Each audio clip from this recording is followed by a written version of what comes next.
할렐루야. 이 자리에 함께 하신 모든 분들 주님의 이름으로 환영합니다. 이 예배는 저희들의 잔치가 아닙니다. 하나님 앞에 영광을 위해 드린 자리고, 하나님 앞에 예배를 드리고 또 하나님 앞에 나아가는 저희들의 믿음의 고백의 자리입니다. 이곳은 저희들만의 잔치가 아닙니다. 하나님의 저희들이 이 구원의 자리로 초대하신 그 자리에 저희들이 믿음이 응답하고, 그리고 이 자리를 통해서 주님께 저희들의 신앙을 또 고백하고 앞으로 어떻게 나아갈지 또 주님 앞에 나아가는 자리입니다. 자, 이제 많은 분들이 모였습니다. 특별히 오늘 이제 세례식도 있고 부활절도 있기 때문에 또 가정에서도, 그리고 미국 영어권 예배 영어 예배 교인들도 함께 하고 있습니다. 저희가 서로 잘 모르기 때문에 조금 시간을 내서 서로 함께 앞뒤에 우리가 누구와 함께 하나님 앞에 축복의 자리로 함께 왔는지 서로 인사를 하도록 하겠습니다. Let us share our peace, Christ's peace with others. Let's say God's grace be with you. 하나님의 은혜가 당신과 함께 있습니다 라고 서로 인사, 서로 부탁합니다.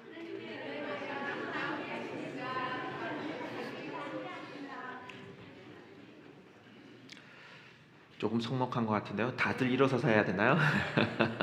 자, 나중에 이제 끝나고 친교 시간에 또 있으니까 그때 꼭 한 번씩 인사를 나누면서 이 기회 때 누구와 우리가 함께 예배드리고 있는가. 우리가 9시 예배, 11시 예배가 거의 접점이 없습니다. 가끔씩 몇 분이 이제 저희 11시 예배에서 드리는 경우가 있지만 서로 접점이었기 때문에 이런 특별은 아니면 서로 인사하기가 힘듭니다. 그래서 영어 예배에는 누가 있고 어떤 분이 함께 예배를 드리는지 우리가 기억하면서 그분들을 위해서도 많이 기도 부탁드립니다. 자, 기도하겠습니다. 하나님 아버지, 감사합니다. 저희들에게 이 자리를 허락해 주시고 이 장소와 시간을 허락해 주시고 또한 이 공동체를 주님 그 믿음 가운데 허락해 주셔서 감사 올려드립니다. 이 자리 속에서 주님의 말씀을 나눌 터인데, 주님, 저희들의 말씀이 저희들의 가슴 속에, 저희들의 마음 속에 들어오셔서 저희들의 마음을 환하게 다시 새 소망을 가지고 새 생명을 가지고 새로 시작할 수 있도록 인도하여 주시옵소서. 주님께서 저희들에게 언제나 큰 은혜로 다가오십니다. 그러나 저희들이 그 은혜의 빛을 알아차리지 못하고 그것을 당연하게 여기면서 살아올 때가 있습니다. 그러나 이 순간 다시 한번 주님의 부활의 사건을 기념하면서 저희들이 주님의 그 부활의 사건의 의미를 다시 되찾고 새 소망과 새 생명을 가지고 세상에 나아갈 수 있도록 주님의 영이 함께하여 주시고 주님의 그 능력이 함께하여 주시옵소서. 이 모든 축복 주님 앞에 다시 감사 올려드리며 예수 그리스도의 이름으로 기도 올려드립니다. 아멘. 오늘의 말씀의 주제는 그리스도께서 부활하셨습니다입니다. 예수님께서 부활하셨습니까? 아니면 예수님께서 부활하셨습니다입니까? 자, 이 그리스도께서 무덤에서 부활하셨습니다. 그리고 예수께서 죽음을 이기시고 살아나셨습니다. 그리고 그리스도께서 부활하셨는데, 이것은 저희들에게 어떠한 삶에 영향이 끼치는지 많은 분들이 또 궁금해할 수 있습니다. 예수님은 다시 한번 자신이 누구인지 분명히 이 부활의 사건을 통해서 제자들에게, 그리고 오늘날 우리들에게도 분명히 보여주셨습니다. 요한복음 11장 25절부터 26절을 다 같이 한번 읽어보도록 하겠습니다. 다 같이 읽겠습니다. 예수께서 이르시되 나는 부활이요 생명이니 나를 믿는 자는 죽어도 살겠고 무릇 살아서 나를 믿는 자는 영원히 죽지 아니하리나니 이것을 내가 믿느냐. 여러분은 이 부활의 사건을 믿습니까? 예수님께서는 부활하셨습니다. 예수님은 제자들과 모든 민족에게 죄를 사하기 위해서, 그리고 그 죄사함의 약속을 이루셨습니다. 회개하고 그분을 믿는 모든 사람에게는 또 용서를 베푸신다고 말씀하셨습니다. 그리고 그분을 믿는 자들에게는 멸망치 아니하고 영원한 생명을 얻을 수 있는 그 구원을 우리들에게 성경 말씀을 통해서 약속하셨습니다. 예수님은 세상에 줄 수 없는 그 참된 평화가 우리들에게 있을 때, 그리고 그분을 통해서 우리는 구원을 얻고, 그리고 성령님의 도우심으로 인해서 그 인도함에 우리가 살아가고 있습니다. 예수님께서는 다시 한번 말씀드립니다. 부활하셨습니다. 예수님의 이야기는 그 십자가의 죽음과 그리고 예수님의 십자가의 그 부활을 통해서 그 이야기로 과거형으로 끝나지 않습니다. 오늘날도 우리 삶 속에서 예수 그리스도는 부활하십니다. 주님의 부활 이후에도 그 이야기는 저희들의 삶을 통해서 계속 이어집니다. 그리고 지금도 예수님을 믿는 사람들을 통해서 저희들의 손과 발, 그리고 저희들의 언행과 그리고 저희들의 모든 삶을 통해서 예수님이 우리와 함께 하고 계십니다. 정말 예수님께서 여러분의 삶 속에서 그리스도 예수님이 부활하셨습니까? 이 사실은 우리가 세월이 지나도 이 진리는 변하지 않습니다. 그리고 이 복음의 진리는 우리들에게 새 소망을 갖게 하고 그리고 우리에게는 살아가는 이유가 되기도 합니다. 오늘날 많은 교회에는 이 부활절이라고 하면 큰 기쁨의 날입니다. 우리는 단지 여기에 모여서 점심 식사를 나누거나 또는 어떤 큰 행사를 하기 위해서 이 자리에 모인 것이 아닙니다. 우리는 죽음을 이기시고 부활하신 예수 그리스도를 찬양하고 그리고 주님 앞에 신령과 진정으로 예배를 드리기 위해서 그리고 그분의 이름을 통해서 이 자리에 함께 하고 있습니다. 우리는 서로 다른 인종의 피부 색깔이 있고 언어가 있고 그리고 문화가 있고 그리고 배경이 있고 교육 수준도 있고 재정 수준도 있고 다 다르지만 우리는 이 자리를 통해서 함께 서로 사랑을 나누고 그 하나님의 평화를 나눕니다. 그리고 저희들이 가지고 있는 이 따뜻한 마음, 예수님께서 보여주신 그 사랑으로 우리는 그 기쁨을 많은 분들과 함께 나눕니다. 이 부활절을 준비하기 위해서 많은 분들이 또 보이지 않는 곳에서 또 보이는 곳에서도 힘을 씁니다. 그 모든 분들께 교회를 대표해서 감사합니다라고 먼저 인사를 드리겠습니다. 우리가 이 넘치는 기쁨 가운데 평화 가운데 저희들이 우리들의 만의 잔치로 끝나서는 안 됩니다. 우리들이 아무리 한 몸이 되어 있다 한들 우리가 세상에 나아가 보면은 아직도 하나님의 은혜 또는 사랑이 필요한 곳이 많이 있습니다. 그렇기 때문에 우리는 더욱더 한 교회 한 몸으로 예수님의 이름으로 연합하여서 우리가 하나님께서 저희들에게 베푸신 은혜를 세상으로 나아가서 그 축복과 은혜를 저희들이 선포하고 그리고 나아가서 세상을 변화시켜야 합니다. 이 복음의 본문은 마태복음 28장에서 나오는 예수님의 부활의 이야기가 담고 있습니다. 아마 이 이야기는 이미 많은 이제 오래 신앙생활을 했다면 여러 번 읽었을 겁니다. 그리고 우리가 지식으로도 그리고 많은 경험으로도 이미 알고 믿고 계시리라 저는 생각합니다. 그래서 오늘 저는 이 이야기를 조금 반복하기보다는 이 부활의 사건이 왜 우리에게 중요한가, 그리고 이 이야기가 우리에게 앞에 다가올 삶에 어떠한 삶이 우리들에게 필요한지에 대해서 조금 생각해 보고자 합니다. 나누고자 합니다. 다시 한번 질문합니다. 예수님의 부활의 사건이 왜 여러분에게 그리고 저에게 중요할까요? 그리고 그 각자 여러분의 삶 속에 어떠한 의미를 담고 있을까요? 믿음의 그리스도인으로 우리는 모두 예수 그리스도를 죽은 자 가운데서 부활하심을 우리가 입술로 분명히 신앙을 고백합니다. 저는 우리 예수님을 저의 구주로 믿고 그리고 저는 그 부활 신앙을 믿습니다. 고린도전서 15장에서 이제 사도 바울은 고린도 성도 교회에게 이제 이렇게 이야기를 합니다. 동시에 그 성경이 기록되고 편지가 우리들에게도 분명히 사도 바울은 이야기를 하고 있죠. 제가 이게 조금 길긴 한데 제가 한번 대표로 읽어보도록 하겠습니다. 고린도전서 15장 1절부터 12절입니다. 참고로 이건 스크린에 없습니다. 그래서 한번 묵상하면서 들어보시기 바랍니다. 고린도전서 15장 1절부터 11절입니다. 형제들아, 내가 너에게 전한 복음을 너에게 알게 하노니 이는 너희가 받은 것이요 또 그 가운데 선 것이라. 너희가 만일 내가 전한 그 말을 굳게 지키고 헛되이 믿지 아니하였으면 그로 말미암아 구원을 받으리라. 내가 받은 것은 먼저 너희에게 전하였노니 이는 성경대로 그리스도께서 우리 죄를 위하여 죽으시고 장사 지낸 바 되셨다가 성경대로 사흘 만에 다시 살아나사 게바에게 보이시고 후에 12제자에게와 그 후에 500여 형제에게 일시에 보이셨나니 그 중에 지금까지 대다수는 살아있고 어떤 사람은 잠들었으며 그 후에 야고보에게 보이셨으며 그 후에 모든 사도에게와 맨 나중에 만삭되지 못하여 난 자 같은 내게도 보이셨느니라. 나는 사도 중에 가장 작은 자라. 나는 하나님의 교회를 박해하였으므로 사도라 칭함 받기를 감당하지 못할 자니라. 그러나 내가 나 된 것은 하나님의 은혜로 된 것이니 내게 주신 그의 은혜가 헛되지 아니하여 내가 모든 사도보다 더 많이 수고하였으나 내가 한 것이 아니요 오직 나와 함께 하신 하나님의 은혜로다.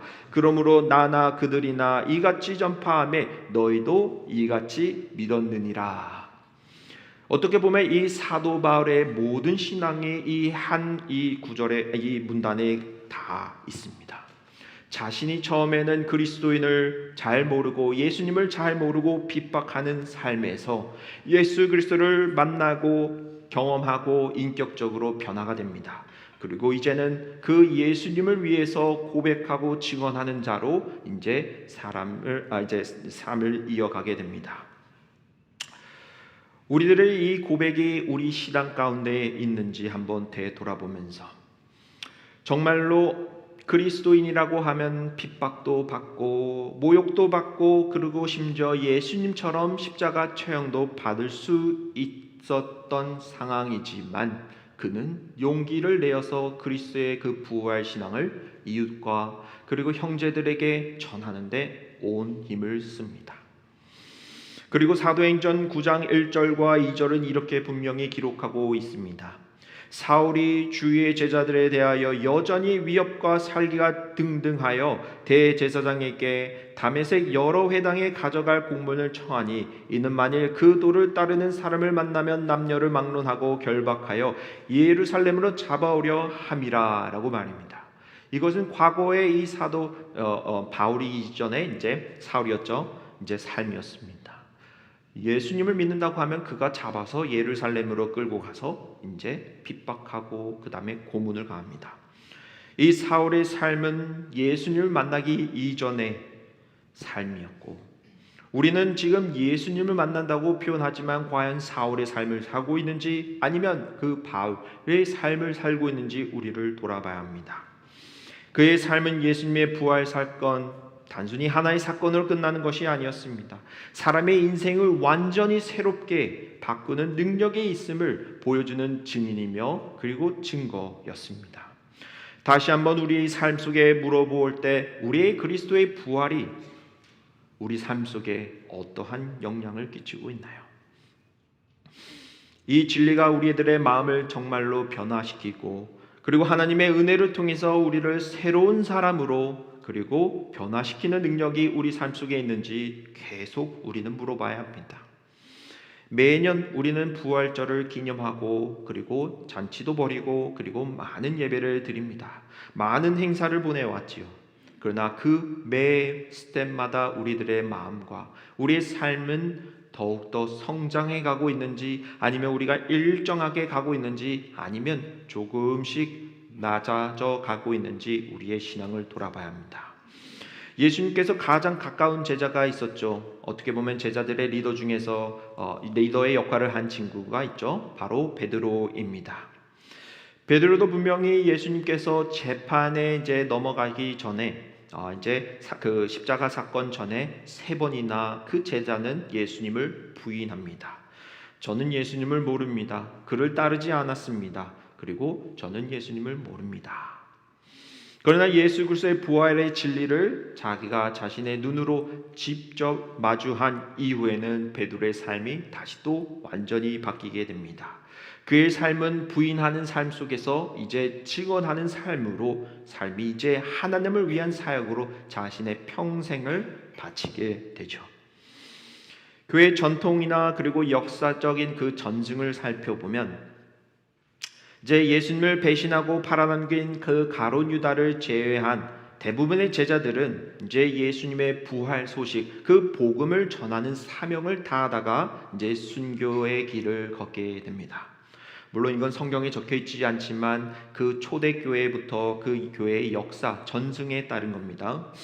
자, 베드로는 로마에서 이제 거꾸로 이제 복음을 전하다가 거꾸로 십자가에 못 박혀 이제 순교한 것으로 전이죠. 그리고 안드레라는 제자는 그리스의 이제 파트라스라는 지역에서 X자 모형의 십자가에 달려 순교했다고 또 전해집니다. 세데베의 아들 야고보는 예루살렘에서 헤롯 왕에 의해 칼로 죽임을 당했습니다. 그리고 빌립은 지금의 터키 지역인 히에라폴리스에서 복음을 전하다가 십자가형으로 또 순교한 것으로 전해집니다. 바돌롬의 나다나엘로도 잘 알려진 이 친구는 아르메니아 지역에서 복음을 전하다가 순교한 것으로 또 전해지고, 또 어떤 전승에는 산채로 피부의 가죽이 벗겨졌다고 전해집니다. 마태는 에티오피아 또는 페르시아 지역에서 복음을 전하다가 죽임을 당한 것으로 전해지고, 그리고 도만의 인도까지 가서 복음을 전하다가 장에 찔려 순교한 것으로 전해집니다. 알페의 아들 야고보는 이제 예루살렘 성전 꼭대기에서 밀려 떨어진 후에 돌에 맞아 죽임을 당한 것으로 전해지고, 그리고 다데오 유다라고 불리는 이 자는 페르시아 지역에서 복음을 전하다가 몽둥이나 이제 도끼로 죽임을 당한 것으로 전해집니다. 그리고 열심당원 시몬 역시 페르시아 지역에서 복음을 전하다가 순교한 것으로 전해지고, 요한은 다른 사도들과 달리 순교하지는 않았지만 박해와 유배를 겪으면서 소아시아 지역에서 마지막 복음을 전하다가 노년의 생을 마친 것으로 전해집니다. 이처럼 예수 그리스도의 제자의 삶이란 우리가 생각하는 그 성공적이고 복된 삶은 아니었죠.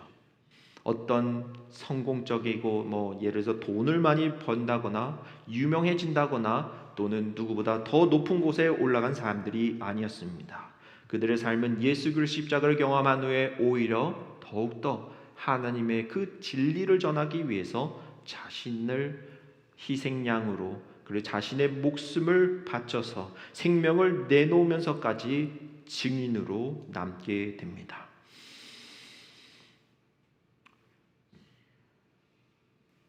결국 제자들의 삶은 오늘 그들이 있었기 때문에 오늘 저희가 그 소식을 들을 수 있었고, 그리고 그 소식을 통해서 저희들에게도 그 복음, 구원이 함께할 수 있습니다.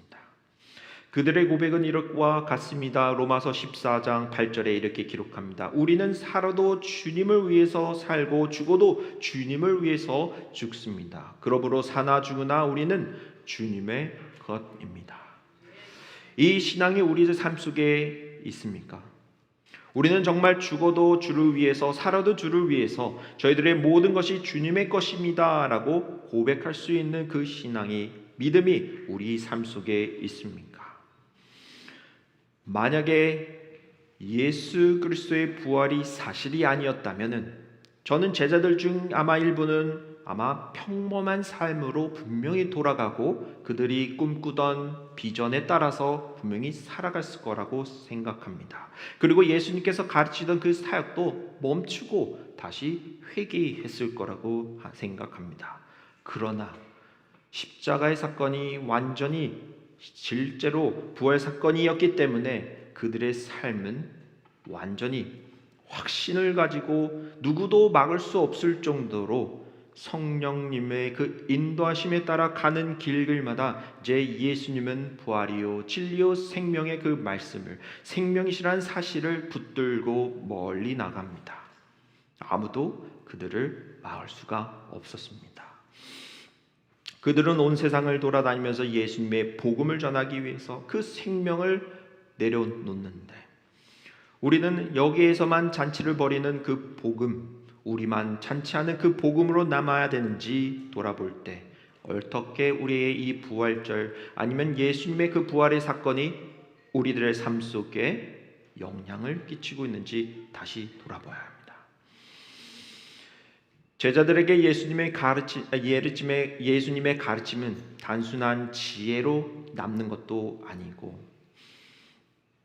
그들의 확신 가운데 삶이 우리들에게 삶을 영향을 끼친 것처럼 우리도 이제는 우리들의 신앙이 우리들의 미래 자녀 그리고 다음 세대 그리고 100년 후 또는 200년 후의 교회 공동체를 위해서 우리가 어떻게 무엇을 할 수 있는가를 이제 고민해야 할 때입니다. 예수님의 그 진리는 2000년이란 세월이 지나도 변함은 없습니다. 변한 것은 무엇인가 하면 교회, 즉 우리의 믿음, 공동체의 마음입니다.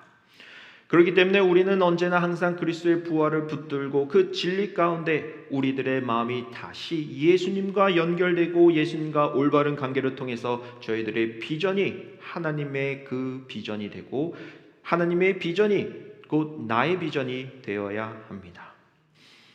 저는 가끔 이런 생각할 때가 있습니다. 예수 그리스도의 그 부활 신앙이 없다면 나의 삶은 희망이 있는 미래였을까라고 말입니다. 만약에 내가 죽고 난 후 사후에 그 삶이 없다면 어떠한 인생일까라는 생각도 어렸을 때 이제 잠자기 전에 한번 해봤습니다. 죽음은 과연 무엇이고 마치 잠자는 것으로 끝나는 것인가? 아니면 정말 하나님께서 약속하신 그 부활로 그리고 우리가 하늘나라에서 하나님과 올바르고 그리고 정의롭고 그리고 눈물도 흘리지 않는 그 기쁨이 가득하고 평화가 가득한 그 땅에 있을까?